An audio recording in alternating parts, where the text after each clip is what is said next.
le peuple, parce que le peuple réside dans, essaye de magnifier la notion de la tolérance, la notion de la paix, le peuple qu'il a accepté, qu'il a fait grandir, qu'il a nourri, hébergé. Il écoute les démons qui lui disent que non, tu peux de toute façon écraser ces gens-là, c'est des rêveurs, et ils ne vont rien te faire, ils sont juste un petit million d'autochtones, et alors, avec les armes que tu as, tu peux les écraser. Mais je dis ceci, voilà, en défiant notre grand peuple, même si lui ne le considère pas, parce que ce n'est pas la taille du peuple qui fait que nous soyons grands. Mais vous verrez, par exemple, que le Gabon, depuis qu'il est indépendant, n'a jamais accès, je parle du peuple gabonais, n'a jamais manié la violence, même contre le régime, alors que ce n'est pas les occasions qui ont manqué. Même à l'époque de son père, Albert Bernard Bongo, il y avait des égarements contre le peuple, mais le peuple a toujours refusé de suivre justement ce régime et qui ne préserve pas la vraie notion d'unité nationale et la vraie notion de paix au pays. Alors, sur quoi M. Ali Bongo compte? Ali Bongo compte sur les armes de guerre qu'un avion ukrainien, c'est pas moi qui l'invente, vous avez vu tous sur les réseaux sociaux, un avion ukrainien intercepté par les services secrets français avait déposé au ministère ou au ministre de la Défense d'Ali Bongo à Libreville. L'avion ukrainien a atterri avec les armes à Libreville.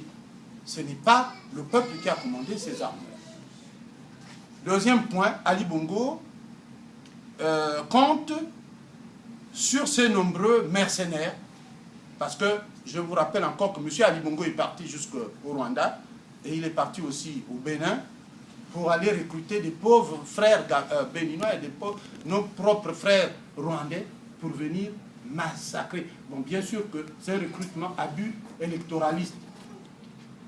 Alors Ali Bongo, selon ses propres proches, c'est-à-dire les gens qui travaillent avec lui, compte sur le silence complice des chefs des armées.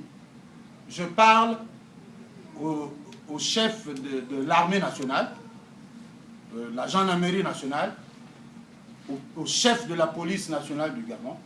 Il paraît, selon les proches d'Ali Bongo, que M. Ali Bongo vous a versé chacun 100 millions de francs CFA pour que vous lui laissiez prendre finalement le pouvoir encore pour permettre le passage en force, le deuxième passage en force. Alors, c'est à vous, chers amis, chers frères qui êtes à la tête des armées, de montrer nous que vous n'êtes pas une soldatesque au service de M. Ali Bongo.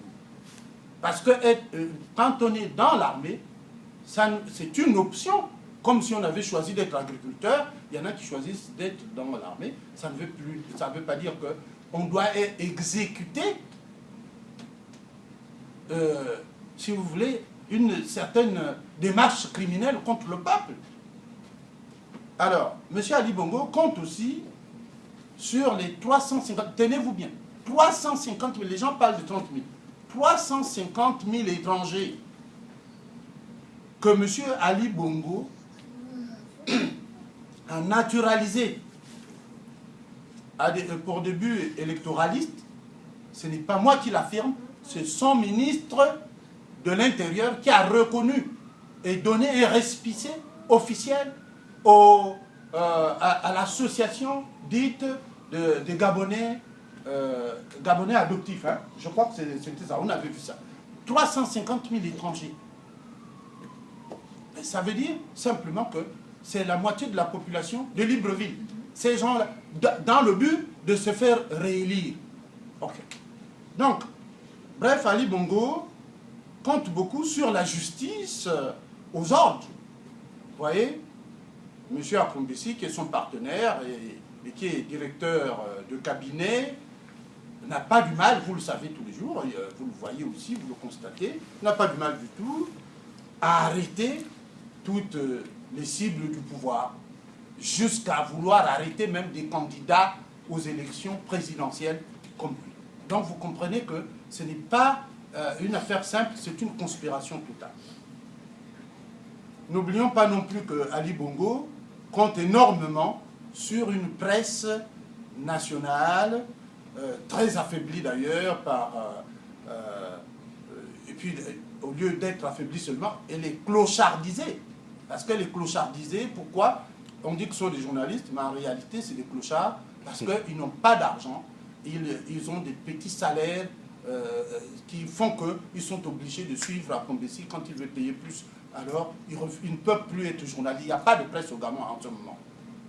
Alors, Ali Bongo, et donc, j'allais dire qu'Ali Bongo a la situation en main.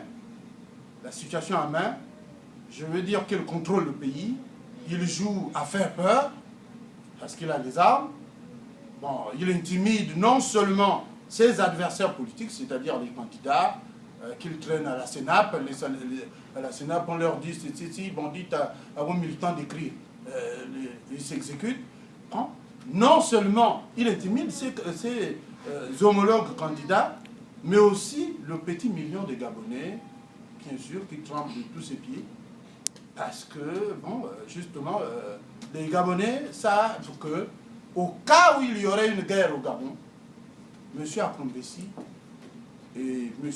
Liban Soleiman, et puis bien sûr tous les étrangers qui vendent par exemple les terrains et qui sont aujourd'hui directeurs généraux adjoints au ministère du Cadastre, qui sont des étrangers qui sont directeurs adjoints de la douane gabonaise, etc. Tout ce monde au domaine du Gabon, aujourd'hui, le titre foncier par exemple, les Gabonais achètent des terrains chez les Sénégalais. C'est les Sénégalais qui vendent les terrains au Gabon. Est-ce que c'est acceptable? Donc ils savent qu'en cas de guerre, les Gabonais savent que, en cas de guerre, effectivement ces gens-là vont fuir. Et puis, M. Ali Bongo va nous laisser en face justement des mercenaires. Alors, distingués invités, je ne sais pas si c'est l'occasion de le dire, mes frères, mes sœurs, ce que nous pouvons dire aujourd'hui, quand Ali Bongo dit « Venez m'enlever du fauteuil présidentiel et je vous attends », ma question à vous, parce que moi je ne suis pas venu pour justement dire ce que moi je pense. Je veux recueillir la réponse de tous les Gabonais qui sont dans cette salle, mais ceux aussi, et même des Africains qui sont dans cette salle, mais aussi ceux qui sont restés au Gabon. Ma question à vous, quelle réponse a donné à la menace de M. Ali Bongo Ondimba? Qu'est-ce que nous allons lui dire concrètement quand il dit « Gabonais, vous êtes 1 million, moi j'ai des armes, venez m'enlever du pouvoir ». Qu'est-ce que nous allons lui dire ensemble? Voilà l'exercice et voilà les raisons de cette rencontre aujourd'hui. Le gouvernement des paysans, pour nous, qui sommes en fait l'initiateur de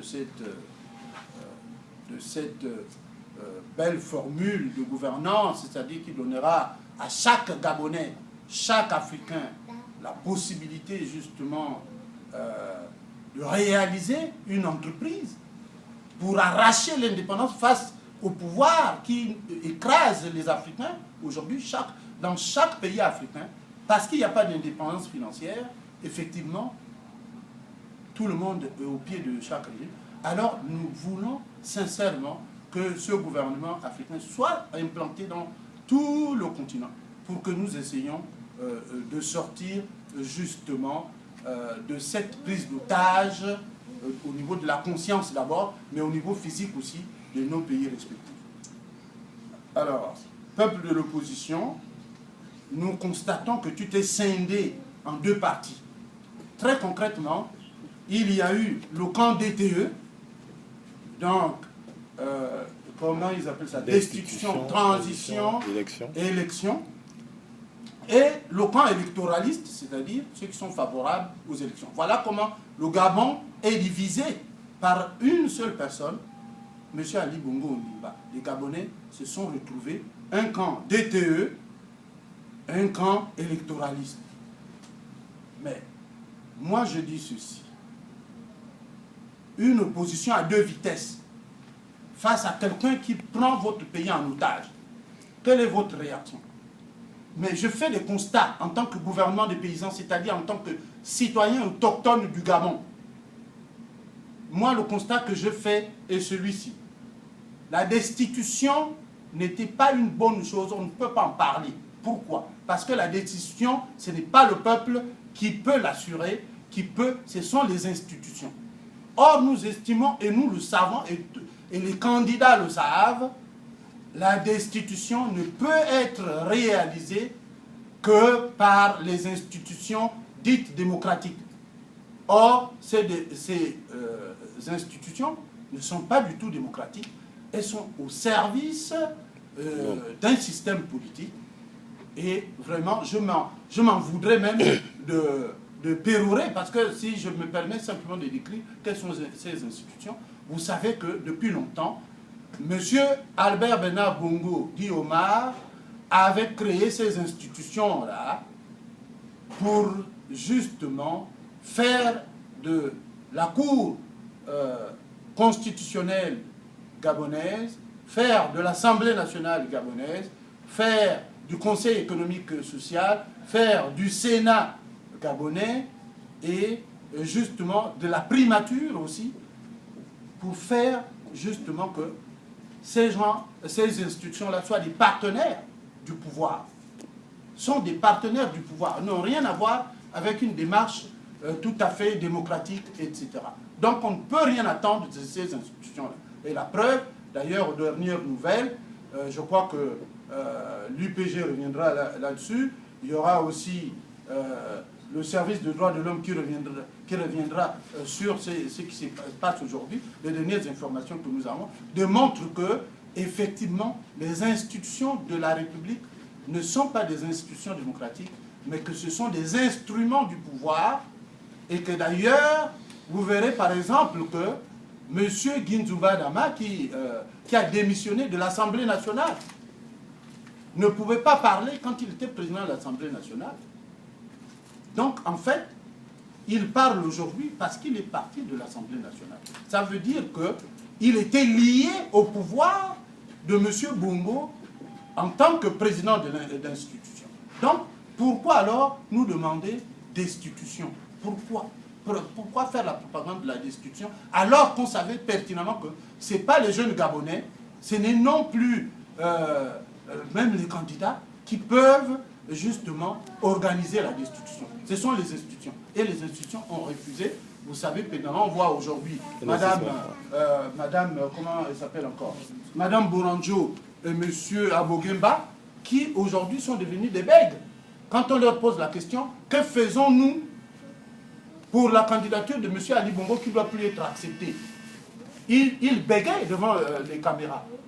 Donc vous comprenez que ce n'est pas... Maintenant, deuxième camp, le camp électoraliste. Le camp électoraliste a aussi tort. Parce que le camp électoraliste ne nous a pas dit franchement qu'ils iront aux élections avec Ali Bongo Ondimba. Mais il y a comme, si vous voulez, des notes discordantes au sein du camp électoraliste. Donc si ils avaient été francs, ils nous disent, bon, nous allons aux élections avec Ali Bongo Ondimba, nous légitimons M. Ali Bongo Ondimba, là on aurait compris qu'il y a une crédibilité du camp électoraliste. Donc les deux camps, selon le gouvernement des paysans, ont commis des fautes graves parce qu'ils ont menti au peuple. Et ça, il faudra que nous rectifions et que nous ayons au moins la modestie et l'humilité de reconnaître que nous avons commis une faute et appeler le peuple de manière horizontale à discuter, même dans les parcs, pour dire qu'est-ce qu'on fait ensemble, parce que nous ne voulons plus d'Ali Bongo Ondimba. Donc nous ne voulons plus des champions du peuple, ni du camp de la destitution, ni du camp de ce qu'on appelle aujourd'hui le camp électoraliste. Parce que le peuple n'a pas été satisfait. Nous attendons, on est obligé de s'accrocher encore aux élections, à la Cour constitutionnelle, qui doit tabler après justement la reconnaissance officielle de la candidature forcée de M. Ali Bongo Ondimba. Dans 8 jours, il faudrait que l'opposition saisisse encore. Vous voyez comment on le renvoie comme un